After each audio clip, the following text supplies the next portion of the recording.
الحمدللہ والمنہ والصلاة والسلام علی الخاتمین ذی البینۃ والجنۃ وعلی آلہما واصحابہما الذین هم فازوا بالنفس المطمئنہ. اما بعد، معزز حاضرین، فتح مکہ کا ایک واقعہ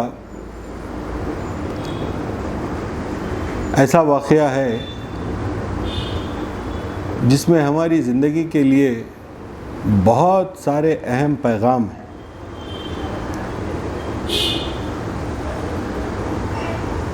چیدہ واقعات آپ کے سامنے رکھے ہیں تاکہ آپ کو اس سے کچھ نصیحت حاصل ہو، اپنی زندگی میں کچھ رہنمائی حاصل ہو. کچھ واقعات جو باقی رہ گئے تھے سنانے، کچھ حالات فتح مکہ سے متعلق جو سنانے ہیں، وہ آج انشاءاللہ عرض کروں گا آپ سے. اگرچہ کہ اللہ کے رسول نے عام معافی سب کو دے دی، لیکن کچھ لوگ ایسے تھے کہ جن کے لیے معافی ممکن نہیں تھی، اور کچھ لوگ ایسے تھے جن کو اس بات کا اندیشہ تھا کہ معافی ہرگز نہیں مل سکتی. اس میں سے دو قابل ذکر لوگ ہیں. اگرچہ کہ ان لوگوں نے بعد میں اسلام قبول کیا، تا دم آخر اسلام پر قائم رہے اور پوری شد و مت کے ساتھ اسلام کا ساتھ دیا، دین کی نشر و اشاعت تبلیغ کا حصہ بنے، مجاہدوں کا حصہ بنے، جہاد میں شرکت کی. لیکن اس وقت وہ ظالموں کے ساتھ تھے، جس میں قابل ذکر دو لوگ ہیں، صفوان بن امیہ اور اکرمہ بن ابو الحکم. ابو الحکم ابو جہل کا نام تھا، جو مسلمانوں کے سب سے بڑے دشمن.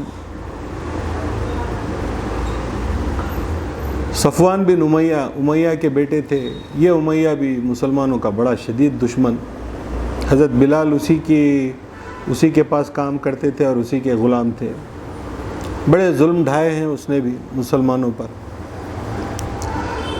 ان دونوں نے سارے محاذوں پر مسلمانوں کے خلاف کام کیا، یہاں تک کہ میں نے آپ کے سامنے یہ واقعہ سنایا کہ فتح مکہ کے موقع پر حضرت خالد ابن ولید جو اپنی کمک کے ساتھ مکے میں داخل ہو رہے تھے، ایک چھوٹی سی ٹکڑی باغیوں کی جمع کر کے ان لوگوں نے ان پر بھی حملہ کیا، جس میں کم و بیش 3 مسلمان شہید ہوئے اور 13 کفار مکہ واصل جہنم ہوئے. تو ان لوگوں کو یہ بات یقین کے ساتھ سمجھ میں آ گئی تھی کہ ہمارے لیے کوئی معافی نہیں ہے.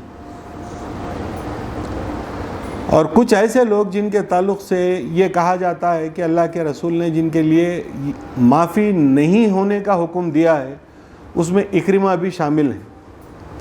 لیکن مجھے اس پر شبہ ہے، ہو سکتا ہے عین ممکن ہے ہو بھی، کیونکہ انہوں نے کام بھی ایسے کیے تھے. بہرحال اس میں اختلاف ہے کہ اکرمہ بن ابو الحکم بھی ان لوگوں کے گنے جانے چاہیے یا نہیں گنے چاہیے جن کے تعلق سے اللہ کے رسول نے فرمایا کہ وہ جہاں ملے مار دو. کعبے کے احاطے میں ملے تو وہاں مار دو، مقام ابراہیم پر نظر آئے تو وہاں مار دو، مطاف میں نظر آئے تو وہاں مار دو، حجر اسود کے پاس ملے تو وہاں مار دو، یہاں تک کہ کعبے کے غلاف میں لپٹے ہوئے ہوں تو وہاں بھی مار دو. کچھ لوگ جن کے تعلق سے اللہ کے رسول نے یہ حکم دیا تھا. مورخین محدثین اس میں اختلاف کرتے ہیں کہ ان کی تعداد کیا تھی. کچھ کے پاس 4، کچھ کے پاس 7 اس کی تعداد ہے. ان اختلافات کے ساتھ قطعیت کے ساتھ یہ کہہ پانا عملاً ناممکن ہے کہ کتنے لوگ تھے جن کے تعلق سے اللہ کے رسول نے یہ حکم دیا ہے. لیکن میرا یہ خیال ہے کہ وہ 4 سے زیادہ ہی تھے جن کے تعلق سے اللہ کے رسول نے یہ حکم دیا کہ انہیں ختم کر دو، کسی صورت ان کے لیے کوئی معافی نہیں. غرض اکرمہ اور صفوان ان دونوں نے فرار کا راستہ اختیار کیا اور اپنے کچھ لوگوں کے ساتھ فرار ہو گئے۔ اکرمہ یمن کے راستے پر آگے بڑھے، صفوان جدہ کی طرف چلے گئے اور وہ پانی کا سفر کر کے کہیں جانا چاہ رہے تھے۔ اللہ کے رسول کو جب یہ بات معلوم ہوئی تو رسول اکرم صلی اللہ علیہ وسلم نے کہا میں نے تو عام معافی کا اعلان کیا ہے، انہیں جانے کی کیا ضرورت ہے۔ بالخصوص اکرمہ کی اہلیہ نے اللہ کے رسول کے ہاتھ پر بیعت کی اور اسلام قبول کر لیا۔ انہوں نے جا کر اللہ کے رسول نے کہا یا رسول اللہ میں تو مسلمان بھی ہو گئی ہوں، کیا میرے خائن کے لیے، میرے شوہر کے لیے معافی نہیں ہے؟ تو اللہ کے رسول نے کہا میں نے تو معاف کیا ہے، سبھی کو معاف کیا ہے۔ تو وہ گئیں اور اکرمہ کو لے کر واپس آئیں، اگرچہ کہ وہ واپس آنے کے لیے تیار نہیں تھے، کیونکہ اسلام کے خلاف جو تحریک مشرکین مکہ نے شروع کی تھی اس کی بنیاد ڈالنے والے اکرمہ کے باپ ابو الحکم تھے، جس کو ہم ابو جہل کہتے ہیں۔ گویا مسلمانوں اور اسلام سے دشمنی ان کا خاندانی ورثہ تھا۔ ایسی صورت میں جب مسلمان اور اللہ کے رسول فاتح کی حیثیت سے مکے میں داخل ہوئے تھے تو ان حالات میں اکرمہ کا سر جھکانا، اسلام کو قبول کرنا، اطاعت کرنا عملاً یہ بھی بات ناممکن تھی۔ ان کا دل اس طرف مائل نہیں تھا، وہ آخری سے آخری لمحے تک اس بات کی کوشش کرتے رہے کہ کسی صورت مسلمانوں کو مکے میں داخل ہونے سے روکا جا سکے۔ غرض ان کی بیوی نے بہرحال انہیں راضی کیا اور انہیں لے کر حضور صلی اللہ علیہ وسلم کی خدمت میں آئیں۔ مکے میں جب وہ آ گئی تو وہاں پہنچنے کے بعد اکرمہ کے جو دل میں اسلام کے خلاف نفرت تھی وہ اور زور پکڑی، اپنے باپ سے وابستگی کا جو احساس تھا وہ اور شدید ہو گیا، اسلام سے دشمنی کا جو احساس تھا وہ اور شدید ہو گیا، اور اکرمہ نے کہا میں کنویں میں چھلانگ لگا کے جان دے دوں گا لیکن مسلمان نہیں ہوں گا، محمد کی بیعت نہیں کروں گا۔ اب وہ ان کی اہلیہ جو تھی وہ پریشان ہوئی، وہ اللہ کے رسول کی خدمت میں دوڑی گئی اور جا کر اللہ کے رسول سے فرمایا یا رسول اللہ میں اپنے شوہر کو راضی کر کے لے کر آئی ہوں، لیکن وہ یہاں تک آنے کے بعد آپ کی خدمت میں بیعت کرنے کے لیے تیار نہیں ہے، وہ تو یہ کہہ رہے ہیں کہ وہ کنویں میں چھلانگ لگا دیں گے اور وہاں پر جان دے دیں گے۔ اب اللہ کے رسول کا موقف دیکھیے، ابو الحکم ابو جہل جس نے ظلم کی انتہا کر دی،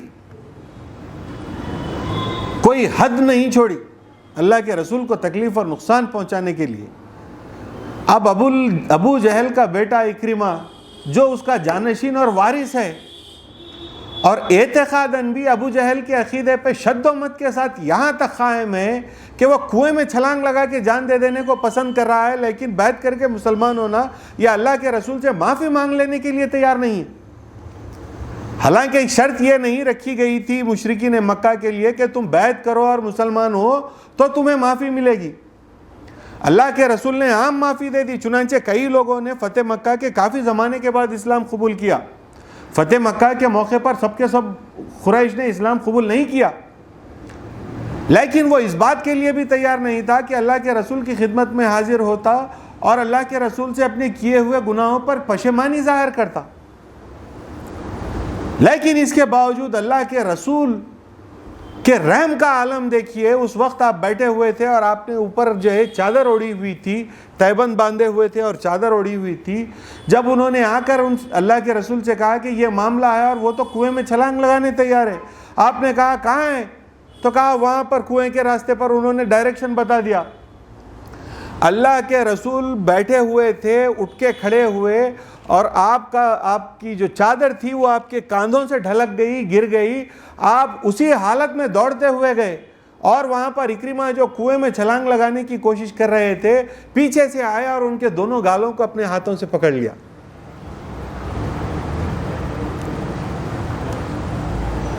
پیچھے سے آئے اور آپ نے ان کے دونوں گالوں کو اپنے ہاتھ رکھ دیے اور کہا اکرمہ تو اتنے خوبصورت چہرے کو کیوں جہنم میں جلانا چاہتا ہے؟ وہ سمجھ گئے یہ اللہ کے رسول ہیں. پلٹے، جو ہی اللہ کے رسول کو دیکھا شرمندگی کا احساس ہوا، وہ شرمندہ ہوئے، توبہ کی، معافی کی خواہش کی، اللہ کے رسول کے ہاتھ پر بیعت کی اور کہا کہ میں مسلمانوں کا سب سے بڑا دشمن تھا، ہر محاذ میں نے مسلمانوں کو نقصان پہنچایا، لیکن یا رسول اللہ آج کے بعد ساری دنیا میں مجھے اپنی جان سے بھی زیادہ آپ عزیز ہیں. ساری دنیا میں مجھے آج کے بعد اپنی جان سے بھی زیادہ آپ عزیز ہیں. تو یہ موعظہ حسنہ جس کی اللہ تبارک و تعالیٰ نے تلقین کی ہے، حکم دیا ہے اور اپنے قرآن میں، اس نے مسلمانوں کو کامیاب اور فاتح بنایا ہے. مسلمانوں کو تلوار کے زور پر اسلام پھیلانے کی ضرورت نہیں تھی. یہ جو کردار اللہ کے رسول نے اپنا ظاہر کیا، اس کردار نے اکرمہ کے جیسے دشمن اسلام کو ایسا مسلمان بنا دیا کہ وہ تا دم آخر اسلام پر ایسے قائم رہے کہ یرموک کی جنگ میں رومیوں سے لڑتے ہوئے وہاں پر شہید ہوئے اور صحابہ رسول اللہ میں آپ کا شمار ہوا. کیسی نعمت ہے یہ، کیسا اللہ کا فضل ہے کہ ابو جہل کے پیٹ میں اللہ نے اکرمہ کو پیدا کیا، جس نے مسلمانوں کے لیے، اسلام کے لیے، دین اسلام کے نام پر اپنی جان قربان کر دی. کیا اللہ کا فضل ہے! اللہ جسے چاہے وہ عطا کرے. ذالک فضل اللہ یؤتیہ من یشاء، یہ اللہ کا فضل ہے، وہ جسے چاہے عطا کر دے، وہ جسے چاہے عطا کر دے. غرض اللہ کے رسول نے اکرمہ کو معاف کیا. صفوان کو حضرت وہب رضی اللہ تعالیٰ عنہ جو ان کے بڑے اچھے دوست تھے، اللہ کے رسول کی خدمت میں حاضر ہوئے، انہوں نے ان کی سفارش کی، اللہ کے رسول نے انہیں بھی معاف کر دیا. وہ گئے اور ان کو واپس لائے، انہوں نے بھی اللہ کے رسول کے ہاتھ پر بیعت کی اور انہیں بھی معاف کر دیا گیا. لیکن کچھ لوگ ایسے تھے جن کے لیے معافی کی کوئی گنجائش نہیں تھی، جن کے تعلق سے اللہ کے رسول نے حکم جاری فرما دیا کہ کعبے کے غلاف میں بھی اگر لپٹے ہوئے ہوں تو وہاں پر بھی انہیں ختم کر دو. ان میں سے ایک تھا مخیز بن سبابہ کنانی. یہ قبیلہ کنانہ کے تھے. یہ دو بھائی تھے، ان کے ایک بھائی تھے حشام. یہ دونوں رسول اکرم صلی اللہ علیہ وسلم کے ہاتھ پر بیعت کیے تھے مدینہ جا کر، وہاں پر مسلمان ہوئے تھے. اور ہوا یہ کہ قبیلہ نجار میں حضرت حشام رضی اللہ تعالیٰ عنہ قتل کیے ہوئے پائے گئے. تو مخیز بن سبابہ نے جا کر اللہ کے رسول سے یہ عرض کی کہ یا رسول اللہ میرا بھائی شہید ہو گیا اور قبیلہ نجار میں اس کی لاش ملی ہے. اللہ کے رسول بڑے برہم ہوئے. آپ نے ایک آدمی کو ساتھ دیا اور انہیں روانہ کیا اور کہلوا بھیجا قبیلہ نجار والوں سے کہ تم کو دیت دینی چاہیے حشام کی.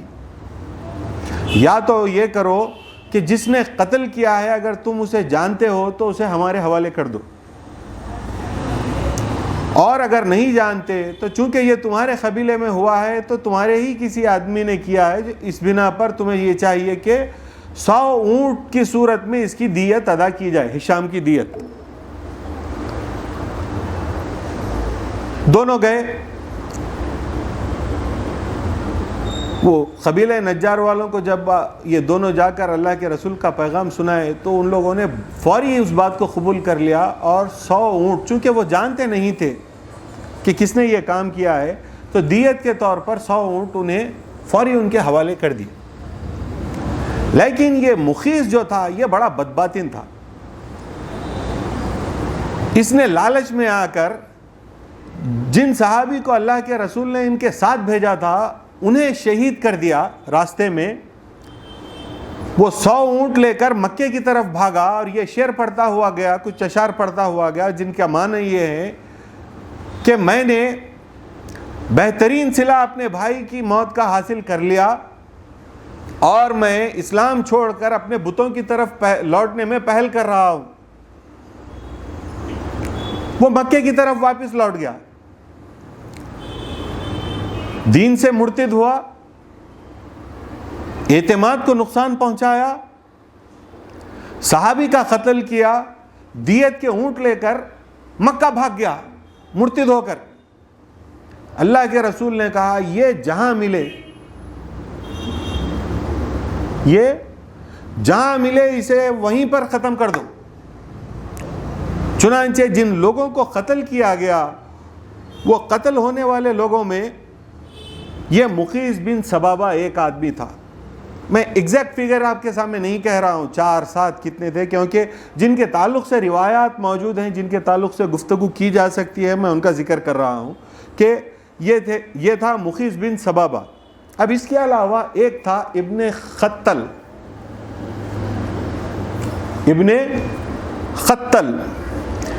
ابن خطل کا یہ موقف تھا کہ یہ شاعر تھا،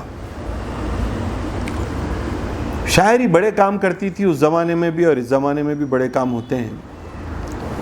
کسی قوم کو کسی قوم کی تائید کے لیے تیار کرنا ہو بھی تو شاعری کام آتی تھی، کسی قوم کو کسی قوم کے خلاف لڑنے کے لیے آمادہ کرنا ہو بھی تو شاعری کام آتی تھی، کسی عام انسان کو بزرگ و برتر بنانا ہو اور اس کو سماج میں عزت بخشوانا ہو تو اس کے بھی کام شاعری آتی تھی، اور کسی معزز اور باعزت آدمی کو تباہ کرنا ہو اور اس کی عزت تباہ کر دینی ہو اور اسے ذلیل وقار کرنا ہو بھی تو شاعری کام آتی تھی۔ اور وہ شاعری جس میں کسی کے تعلق سے توہین آمیز اشعار لکھے جائیں اسے ہجو کرنا کہتے ہیں، اسے ہجو کرنا کہتے ہیں۔ تو یہ ابن خطل جو تھا یہ اللہ کے رسول صلی اللہ علیہ وسلم کے تعلق سے ہجو لکھتا تھا، توہین آمیز اشعار، اور آپ کی تضحیک کرنے کی کوشش کرتا، مذاق اڑانے کی، اور یہ اشعار مشہور ہو جاتے اور سارے مشرکین مکہ ان اشعار کے ذریعے سے اللہ کے رسول کو جہاں دیکھتے، مسلمانوں کو جہاں دیکھتے ان کی دل آزاری کرتے، انہیں تکلیف پہنچاتے۔ رسول اکرم صلی اللہ علیہ وسلم نے، میں نہیں سمجھتا محض اس وجہ سے اس کے قتل کا حکم دیا ہوگا، اس کے علاوہ بھی کچھ اور بہت ساری وجوہات ہوں گی جس بنا پر اللہ کے رسول نے اس کے قتل کا حکم دیا۔ بہرحال یہ بھاگ کر چھپنے کے لیے جب کعبے کے غلاف میں بھی لپٹ گیا تو اللہ کے رسول کے حکم کی پابجائی میں حضرت علی نے اسے کعبے کے غلاف میں سے نکال کر قتل کیا۔ تو یہ دوسرا آدمی تھا جسے کعبے میں قتل کیا گیا، ورنہ تو اللہ کے رسول نے عام معافی کا اعلان کیا، بڑے بڑے دشمنوں کو معاف کر دیا، ابو سفیان سے بڑھ کے کون دشمن تھے انہیں معاف کر دیا۔ لیکن یہ لوگوں کے جرائم ایسے تھے کہ ذاتی جرائم تھے، انہوں نے فی نفسی ہی اسلام کو نقصان پہنچانے کے لیے پرسنل ایفرٹ کر کے نقصان پہنچایا ہے۔ تو اللہ کے رسول کے حکم کی بنا پر اسے بھی قتل کیا گیا۔ ایک اور تھے کعب بن زہیر، جس کے تعلق سے بھی اللہ کے رسول نے فرمایا کہ کعبے میں ہو تو وہاں مارو، حجر اسود پر ملے تو وہاں مارو، مقام ابراہیم پر ملے تو وہاں مارو، یہاں تک کہ کعبے کے غلاف میں لپٹا ہوا ہو تو اسے وہاں بھی مارو۔ اب جب اسے معلوم ہوا تو یہ مکہ چھوڑ کے بھاگ گئے۔ اب اس کے بھائی جو تھے وہ مکے میں تھے، وہ گئے اور ان سے ملاقات کی اور ان کو یہ بتایا کہ مکے میں حالات بہت مشکل ہیں تیرے لیے، تو میں کیا کروں، مجھے معافی کیسے ملے؟ تو دونوں بھائیوں نے آپس میں مشورہ یہ کیا کہ جا کے اللہ کے رسول کے پاؤں پکڑو اور معافی مانگو، وہ رسول اللہ ہیں، رحمت للعالمین ہیں، وہ تمہیں معاف کر دیں گے۔ لیکن مرحلہ وہاں پر مشکل یہ تھا کہ رسول اللہ تک پہنچیں کیسے، جبکہ دیکھتے ہی مار دیں، شوٹ ہیڈ سائڈ کا جیسا آرڈر ہوتا ہے ایسا آرڈر تھا، جہاں دیکھے مارو اس کو۔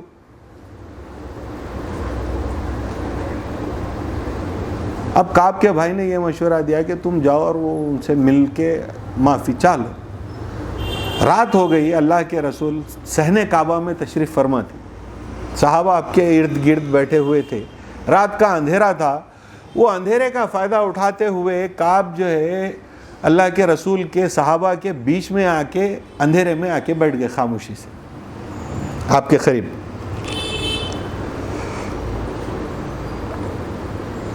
اور اللہ کے رسول سے عرض کی کہ یا رسول اللہ، اگر کوئی کعب کو آپ کی خدمت میں لے آئے تو کیا آپ اسے معاف کر دیں گے؟ اللہ کے رسول پہچان گئے کہ یہ کعب بن زہیر ہے. اللہ کے رسول نے کہا ہاں میں تجھے معاف کر دوں گا، اور جا میں نے تجھے معاف کیا. اب جب کہ تو آ کر یہاں پر بیٹھ گیا میرے سامنے اور معافی کا خواستگار ہے تو جا میں نے تجھے معاف کر دیا. اب اس کے علاوہ ایک دو لوگوں کے تعلق سے اور بات ہوتی ہے کہ یہ بھی ان میں شامل تھے جن کے تعلق سے اللہ کے رسول نے یہ فرمایا تھا کہ انہیں معافی نہیں ہے. اس میں سے ایک ہندا کے تعلق سے یہ بات کہی جاتی ہے جو ابو سفیان کی بیوی تھیں، اور وحشی کے تعلق سے یہ بات کہی جاتی ہے جس نے حضرت حمزہ کا قتل کیا اور انہیں شہید کیا. وحشی ایک غلام تھے افریقن اوریجن کے، جو بڑا بھالا پھینکنے میں بڑی مہارت رکھتے تھے. ہندا نے، میں نے یہ ساری واقعے احد کے ذیل میں یہ سارے واقعے کو آپ کے سامنے بیان کیا. بالاختصار یہ عرض کر دوں کہ ہندا نے ہائر کیا تھا اپنے باپ کی موت کا انتقام لینے کے لیے، حضرت حمزہ کو شہید کروانے کے لیے وحشی کو. یہ غلام تھے اور ان کو ہائر کر کے جنگ میں ٹارگٹ کر کے حضرت حمزہ کو شہید کیا گیا. اور میدان جنگ میں معاویہ کی ماں ہندا، ابو سفیان کی بیوی ہندا، عتبہ ابن ربیع کی بیٹی ہندا. یہ نسبتیں یاد رکھیے. لوگ کیا ہے کہ حالات اور واقعات کو آؤٹ آف فوکس کر دیتے ہیں اپنے منشا کے حساب سے. ہندا کی نسبتیں یاد رکھیے کہ یہ عتبہ ابن ربیع مسلمانوں کے سب سے بڑے دشمن سردار کی بیٹی، مسلمانوں کے سب سے بڑے دشمن سردار کی بیوی ابو سفیان کی، اور سلسلہ خلافت راشدہ کو ختم کرنے والے معاویہ بن ابو سفیان کی ماں. یہ نسبتیں یاد رکھیے کیونکہ یہ دور جو ہے اپنی مرضی سے جس کو چاہے گلوریفائی کرنے کا اور اپنی مرضی سے جس کو چاہے اس کی گلوری کو گھٹا دینے کا دور ہے. تو یہ واقعات اور حالات کو آپ ذہن میں رکھیے. تو ان کے تعلق سے بھی یہ کہا جاتا ہے کہ شاید ان کا نام بھی اس فہرست میں تھا.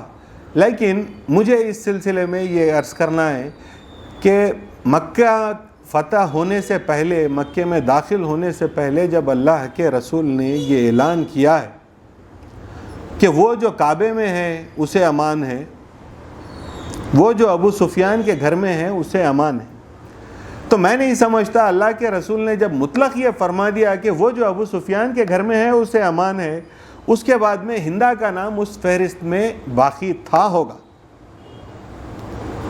اگرچہ کہ اللہ کے رسول نے پہلے کہہ بھی دیا ہے کہ اس کو بھی اگر دیکھو تو ختم کر دو، لیکن جب آپ نے یہ فرما دیا مکے میں داخل ہونے سے پہلے کہ جو ابو سفیان کے گھر میں ہے اسے امان ہے، تو اس کے بعد میں وہ اس فہرست میں شامل نہیں تھی. چنانچہ وہ جو آ کے دین اسلام کو قبول کیا، اللہ کے رسول سے معافی چاہی اور بیعت کیے ہیں، وہ ان کا ایک والنٹری کام تھا. وہ کرنے کے لیے وہ مجبور نہیں تھی، جان بچانے کے لیے انہیں یہ کرنا ضروری نہیں تھا.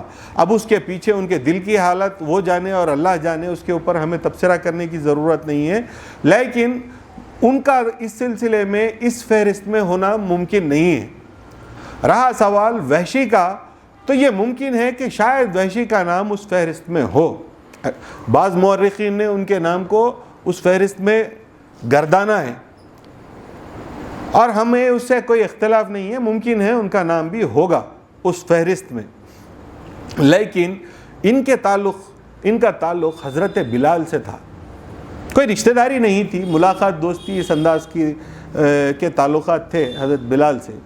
تو حضرت بلال نے جا کر، یہ بھی جان بچا کہ مکے کے باہر بھاگ گئے تھے، چھپ گئے تھے، لیکن حضرت بلال سے جب ملاقات ہوئی تو حضرت بلال نے کہا وہ اللہ کے رسول ہے، جاؤ معافی مانگو، شاید تمہیں معاف کر دے.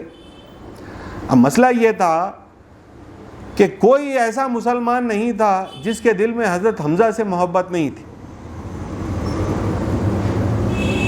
کوئی ایسا مسلمان نہیں تھا جس کے دل میں حضرت حمزہ کے لیے محبت نہیں تھی. جنگ بدر کے سپہ سالار وہی تھے, اللہ کے رسول کے چچا تھے اور ہم عمر ہونے کی بنا پر دوست تھے, اور جس انداز میں ان کی شہادت ہوئی ٹارگٹ کر کے, اور شہادت کے بعد میدان احد میں ان کے ساتھ جو معاملہ ہوا, ان کی ناک کاٹی گئی, ان کا کان کاٹا گیا, ان کا سینہ چاک کر کے ان کا کلیجہ نکالا گیا, جسے سارے مسلمانوں کے بیچ میں کھڑے ہو کر ہندا نے چبایا.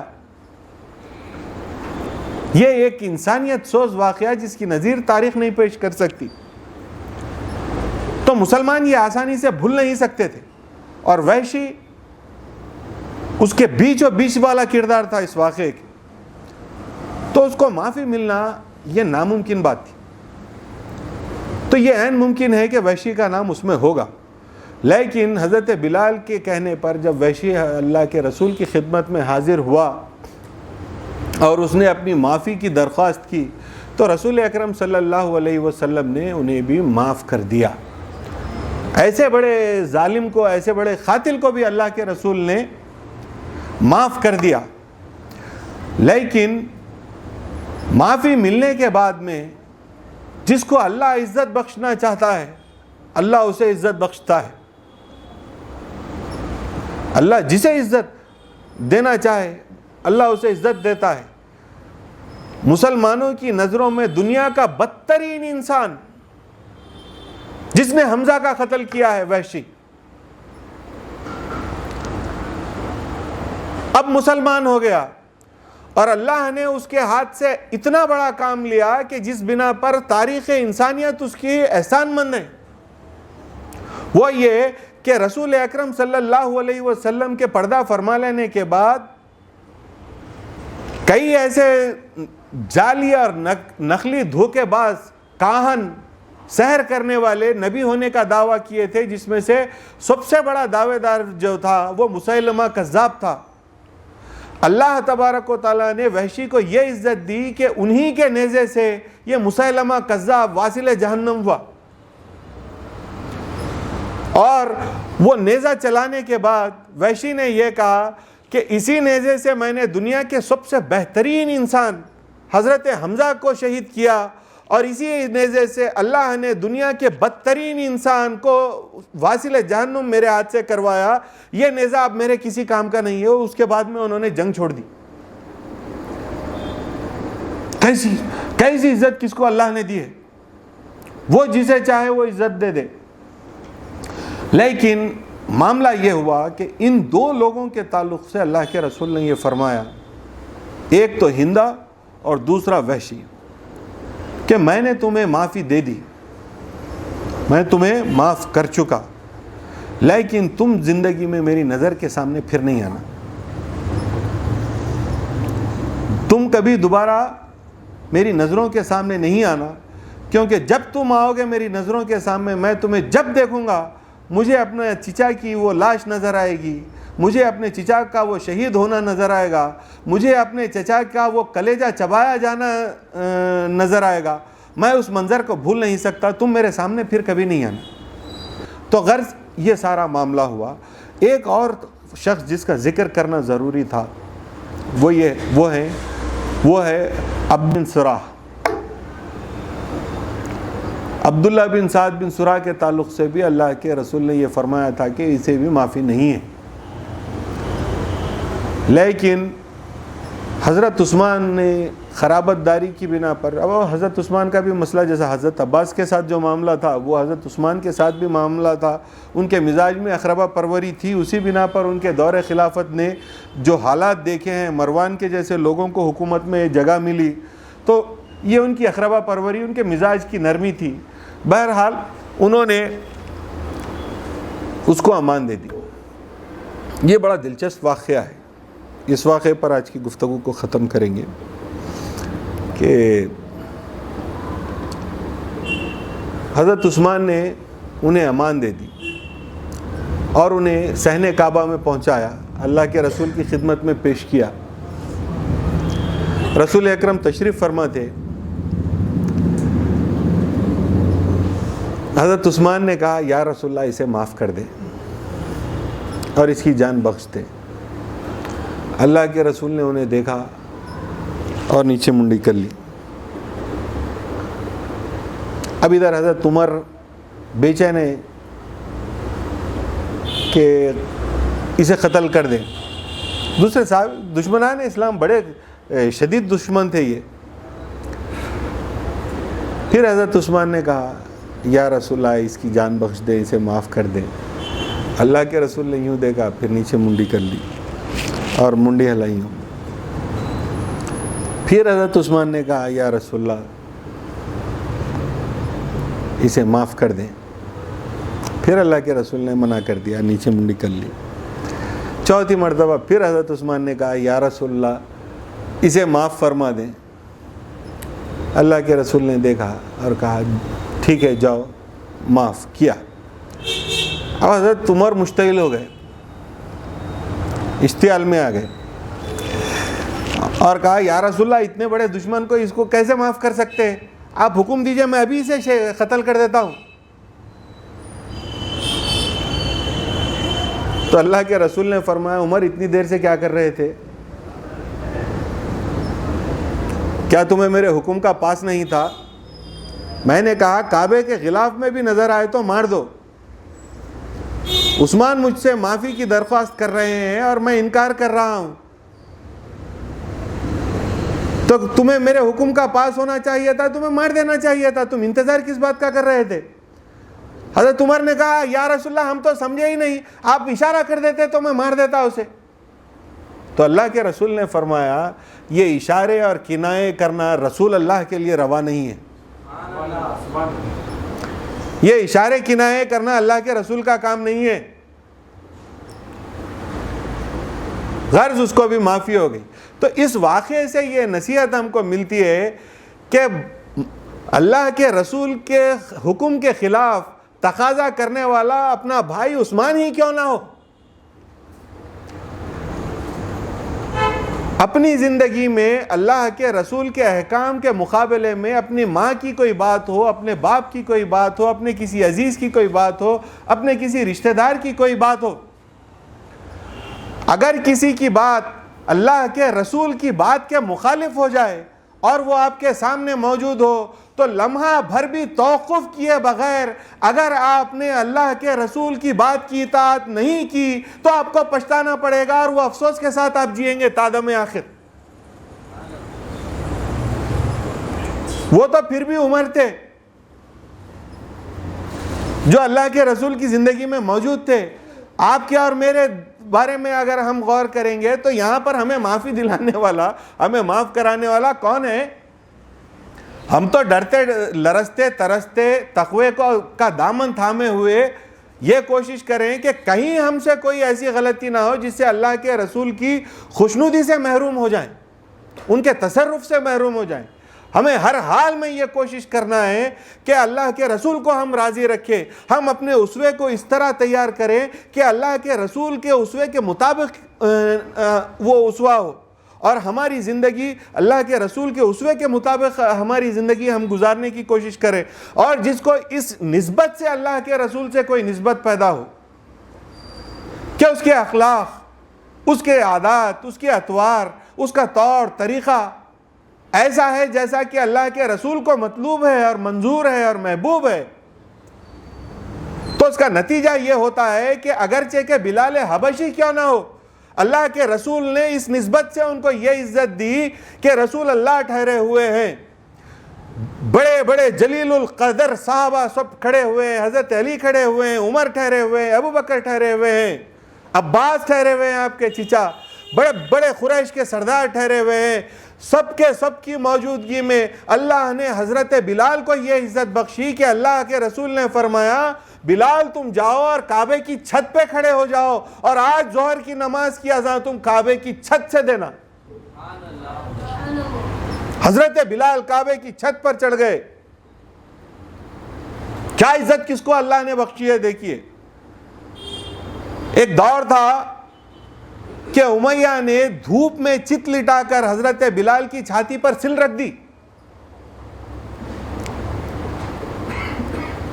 رسول اللہ کا لوگ مذاق یہ کہہ کر اڑاتے ہیں کہ یہ حقیر لوگ رسول کو ماننے والے ہیں، محمد کو ماننے والے تو نچلے طبقے کے لوگ ہیں، حقیر لوگ ہیں.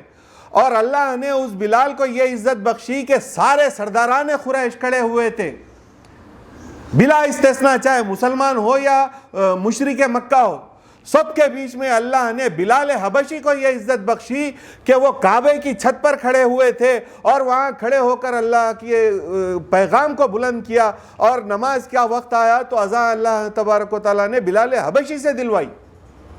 کیسی عزت ہے! اللہ جسے چاہے، ذالک فضل اللہ یؤتیہ من یشاء، یہ اللہ کا فضل ہے، وہ جسے چاہے عطا کر دے. تو ان واقعات کے ساتھ یہ کچھ اہم واقعات تھے جو فتح مکہ کے موقع پر رونما ہوئے، جن کا ذکر کرنا بہت ضروری تھا. انشاءاللہ العزیز آگے کی بات پھر کرتے ہیں. آج کے لیے اتنا کافی ہے. وآخر الدعوانا الحمدللہ رب العالمین.